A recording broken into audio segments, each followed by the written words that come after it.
Good morning. It's Friday, May the 15th, and you're watching World Watch News in 3.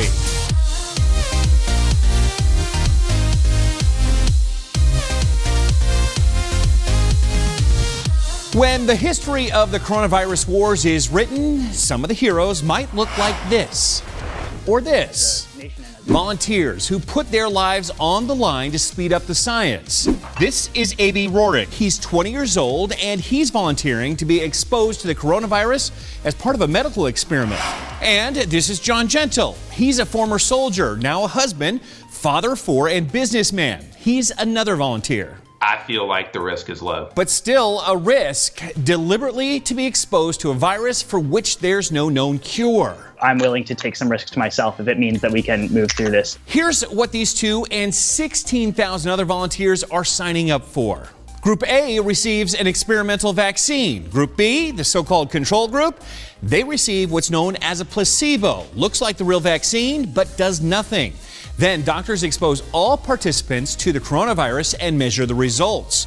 This is faster than traditional medical trials by months.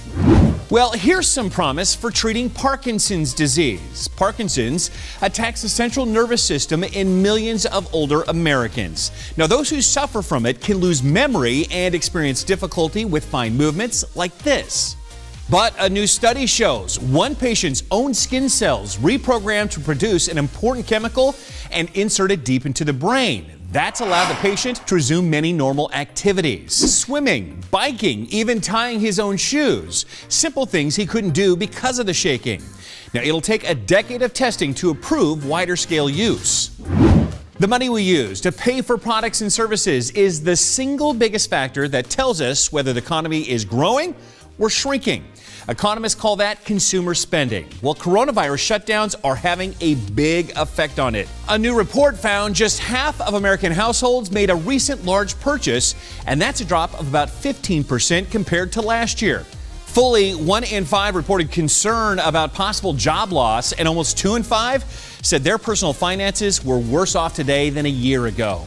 Hardest hit, spending on vacations and trips, with almost 9 in 10 saying they spent nothing on that over the past 4 months. And don't the big cruise lines know it? Royal Caribbean is the second biggest in the world, desperately trying to stay afloat. It's not able to generate revenue these days, but it still has a very large expense to pay. The company this week put up 28 of its big ships as collateral to gain access to $3.3 billion in cash to help pay those expenses. Collateral is just a fancy way of saying that if Royal can't pay back the money it's borrowing, the lenders get to keep a whole bunch of boats. Cruise lines need full ships to make money, just like sports teams need full stadiums. Well, that's just not possible right now, so European soccer may have to turn to stadiums filled with cardboard cutouts. How about that? When I was a kid, I had cards with the faces of my favorite players. Now players seem to be returning the favor. In Germany, a match with no actual fans present is scheduled in about a week.